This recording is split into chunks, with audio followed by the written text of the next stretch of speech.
किशोरी पेडणेकर यांना ईडीचं समन्स आलेलं आहे। या क्षणाची मोठी घडामोड आपण बघतोय। कथित बॉडी बॅग घोटाळ्या प्रकरणी ईडीने समन्स पाठवलेला आहे। किशोरी पेडणेकर यांना ईडीचं समन्स। एकाच दिवसामध्ये मवियाच्या दुसऱ्या नेत्याला आता ईडीचं समन्स आलेलं आहे।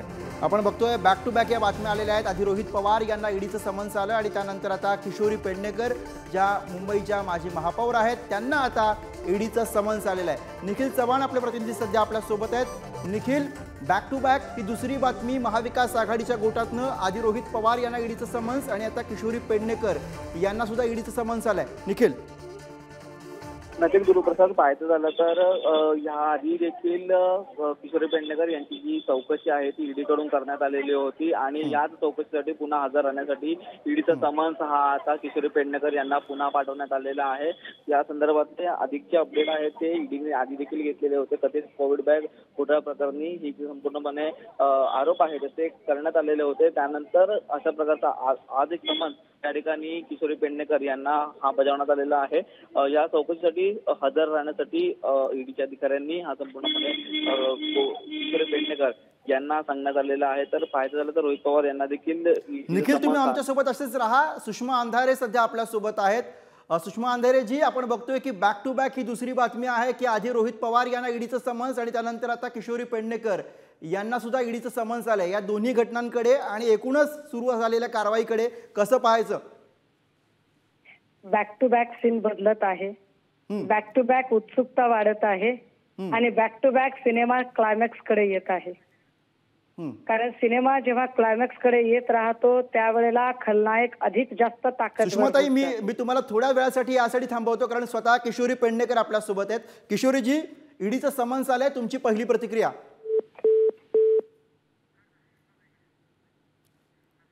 पुन्हा एकदा सुषमा अंधारे यांच्याकडे जाऊया। सुषमा अंधारेजी, तुमची प्रतिक्रिया?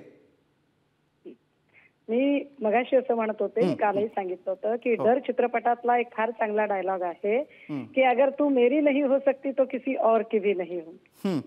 या न्यायाने भाजपाचं जे अत्यंत गलिच्छ आणि घाणेरडं राजकारण चालू आहे की राजकारण करायचं असेल, सत्तेत राहायचं असेल तर फक्त आणि फक्त आमच्या सोबत तुम्ही राहिलं पाहिजे।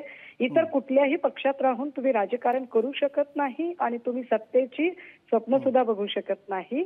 आणि त्यामुळे ह्या सगळ्या म्हणजे सत्ता पक्षातल्या एकाही माणसावर कारवाई न करता त्यातली त्या जनता न्यायालय झाल्यानंतर सलगपणे गेली 2 दिवस ज्या पद्धतीने पहिल्यांदा सूरज चव्हाण, नंतर रवींद्र वायकर, मग राजन साळवी, मग सकाळी रोहित पवार आणि आता किशोरी पेडणेकर, हा जो सगळा जो एक क्रम चालू आहे, हा क्रम पाहता भाजपाचं राजकारण किती गलिच्छ, किती सूडबुद्धीने आणि स्वायत्त यंत्रणांचा गैरवापर करत चालू आहे हे माझ्यासह तुमच्यासह संबंध महाराष्ट्रामध्ये ते पोचत आहे।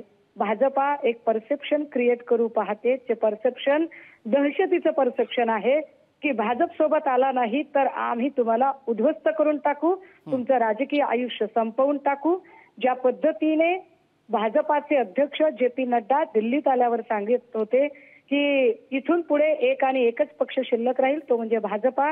याचा अर्थ लोकशाहीचं सौंदर्य म्हणून असणाऱ्या सगळ्या विरोधी पक्षांचं सहअस्तित्व भाजपा संपवू पाहते, हे आणि हेच या सगळ्या कारवाया आणि समन्समधून स्पष्ट होतं। धन्यवाद या प्रतिक्रियेसाठी।